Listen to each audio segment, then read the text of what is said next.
Po, patjetër, në fakt, unë nuk mendoj që kjo që po ndodh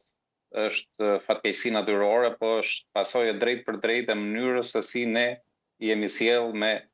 ato të cilat janë barriera natyrore të përmbytjeve, që më konkretisht janë pyjet dhe ligatinat. Gjatë viteve të fundit, gjatë 30 viteve të fundit në veçanti,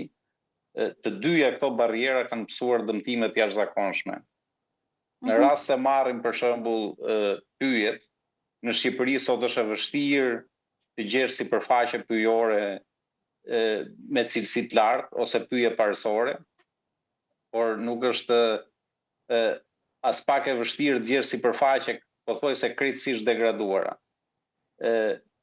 Pyjet të cilat kanë ruajtur një farë cilësie janë vetëm zonë në Alpeve të Shqipërisë. Pastaj nëse marrim pyjet e krajinës malore qendrore të vendit, aty ku rrjedhin dhe ujërat kryesor të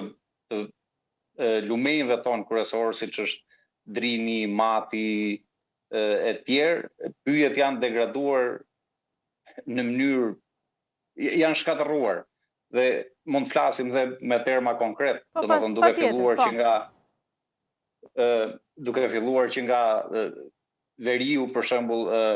me malin e Krabit, bjeshkët e Tërbunit, shumë të dëmtuara, Monella e shkretërzuar, komplet e shkatërruar, më poshtë mali i